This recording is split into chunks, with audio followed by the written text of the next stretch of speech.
Hey guys, okay, welcome to my first video. I'm gonna start off with doing like a couple questions that people have been asking me frequently on Instagram and stuff. I couldn't get to everybody's, but this video is going to answer a lot of those questions. So here we go. So the first question is, why did you start running? So I started running because I kind of was born into it, really. My grandfather is a track coach at Sherman High School, and I kind of came out the womb running. I love running. I run all the time. Everywhere when I was younger, I just ran. So he was already, into it, and he kind of threw me in there, and they threw me in there, and then that's what happened. So yeah. Someone asked, can you make a workout video? So I plan on making a workout video soon. I've been so busy since it's my season, and I recently got hurt, so I'm just been trying to do that rehab, and I'm about to graduate. So this is finals week, so I'm really just trying to get through life and all that. But I do plan on making a workout video. Let me know in the comments what you guys want me to make: abs, legs, sprint drills, whatever. I'll probably do it the whole 9 yards, but yeah, just let me know. Next question, what grade are you? I am a senior currently. I graduate actually on Monday, but I have 2 years of eligibility left, so I'm gonna go into my master's degree. So the question is, why are you studying psychology? I'm studying psychology because I love learning about the brain and why people do what they do and the reasoning behind that. I also want to be a sports psychologist, so I just want to be that light in people's lives. Everybody struggles, everybody has their struggles, and I want to be that person and that light to help them go through those struggles athletically and life, everything, so sometimes they just need that little push, and I want to be that person. Question is, what do you eat daily? I eat a lot of chicken for protein, a lot of green beans. Rice sticks to me a lot, so I really don't eat a lot of rice, but sometimes I incorporate rice in my diet. I have IBS, so that's irritable bowel syndrome. I can't eat a lot of things because I'm allergic to everything. But in the mornings, I love smoothies. I love fruit smoothies. I usually throw in some strawberries and bananas and chia seeds and honey. And I drink that in the morning. Also, it really helps, especially when you want to make your stomach feel full, is to drink water before each each meal or each snack. It kind of makes your stomach feel full, and you're not as hungry, so you don't have to take in that much. It really helps when you're trying to lose weight. Yeah, so I eat smoothies, and I have these little those little tangerine cups. I love cuties and grapes and chicken and steak and salads. I love salads. I eat salads all the time. And yeah, that's pretty much what I eat in a day. I drink a lot of water. I have the sugar-free Gatorades. I don't like to have a lot of sugar in my body because that can stick as well, but and just be overall bad. But yeah, that's pretty much what I eat in a day. I'll make a video on that too if you want. So one question that really stuck out was, is D1 athletics hard? Let me tell you. D1 athletics is so hard. I definitely was shocked when I came into high school and going into college from that. It was probably one of the hardest things ever for me to adjust. It's definitely a different ball game. In high school, you're oh yeah, it's high school, yada yada yada. But you get to college, there are 15, 20, 30 people running faster or as fast as you, and they looking just like you, and they are trying to get to the next level just like you are. So yeah, is D1 athletics hard? Yes. And it's not just D1, it's D2. There's some dogs in D2 and dogs in D3. I wouldn't know, but I know there are. I've seen it. So yeah, all athletics on the next level are very hard. But I'm not saying that it's not you can't get through it, because you definitely can. You just have to, adjust and get yourself acclimated to that. So what are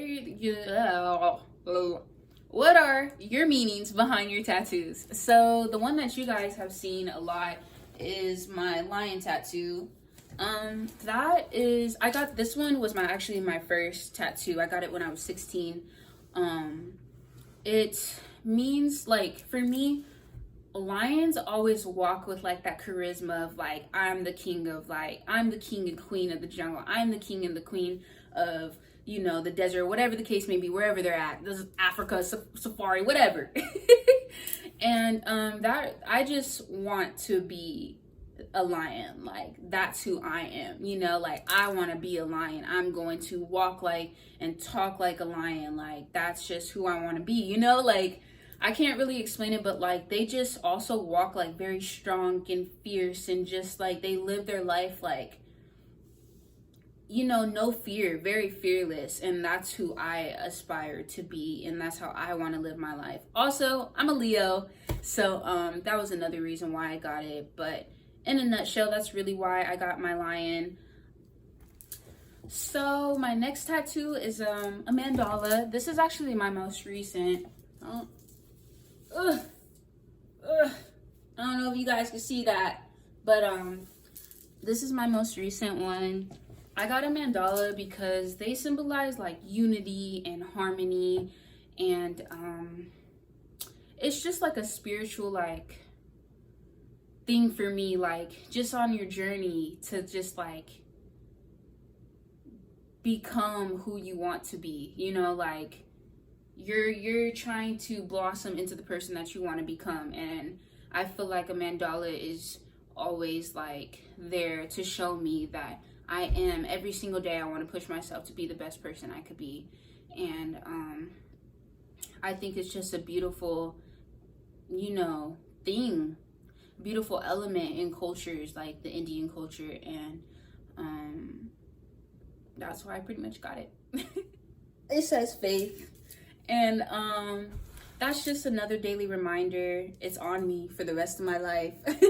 Is to just have faith, because, you know, I wouldn't be where I am today without the man up above. You know, I always got to trust his process. He always has a plan. And I know that he's been through my darkest days with me, and he wouldn't give me those days and those trials and tribulations without knowing that I'm going to come back, you know, on top and stronger and better. And, you know, yeah. So yeah, always have faith. That's why I got it. Wouldn't be here without him. So when is my next meet? So I'm hurt right now, sadly.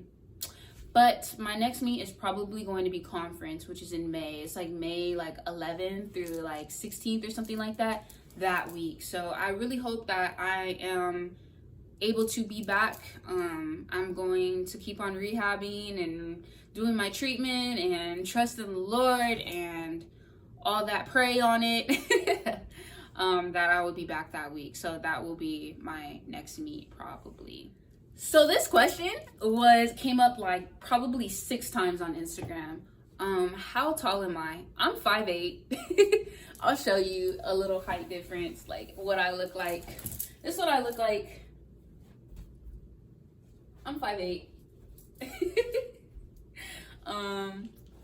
Yeah, I mean, what do I look like? Like, put in the comments what I look like, because I swear I look like 5'8". Question is, what is my favorite hobby? I love to dance. I dance all the time. You can go to my TikTok and see me dancing. I be dancing. I dance all around the house, everywhere. You'll always find me dancing. I'm doing something. I'm twerking. I'm hitting them folks. I'm Millie rocking. I'm dropping and wowing. So the question is, any tips on getting recruited? I'm a high school football player with D2 offers, but I need D1. So let me just start you off and stop you by saying that if you have D2 offers, you don't have to get D1, because there's going to be dogs in D2. You know, it really doesn't matter what school you go to, as long as you have just a really good coaching staff and you are happy where you're at, you know. But you don't have to be at a D1, you know. Like, yeah, everybody wants to be at a D1, but there's dogs in D1, D2, D3. Like, there are dogs in every single division. And yeah, obviously the competition is like way up here, but I just want to let you know that you don't have to be D1. But any tips on getting recruited? I mean, you really got to make sure that you just put your film out there as a football player. You just do. You have to make sure that you could, you know, let like the coaches that you want to be recruited by, you know, you got to get them to see you, period. So film is the best way to do it. You got to go out there and be a dog, period. And your games and stuff. Like, I can't really say much about it because, I mean, if you are out there, you know, running and doing D1 things, then of course those D1 coaches are going to see you, period. But it's okay, like I said, if you have D2 offers and you may not have D1 offers, or if you have a little bit of D1 offers, it's still okay. So, question is, have I ever had any injuries? Yes, I have. Injuries are definitely something inevitable, you know. So I had surgery on my knee. They did a little scope. They just did 2 incisions and they just cut a bunch of loose cartilage and stuff. I was having problems with it back in 6th grade. I was playing football with my neighbors in like 4th grade in California. And I tripped and I landed on my knee and I dislocated it and I tore a bunch of stuff in it, and I was running on it for a couple of years, and it got to the point where I literally couldn't walk, and so they had to go up in there and cut it. So I was out for a little bit, and then I'm injured right now. I tore my hamstring last meet, so I kind of like re-tore it. I tore it and then I like re-tore it, or I was probably never even healed. So yeah, I'm just going through that rehab and I'm trying to get back. But yeah, I've definitely had injuries and they're super inevitable. So yeah, make sure you take care of your body, period.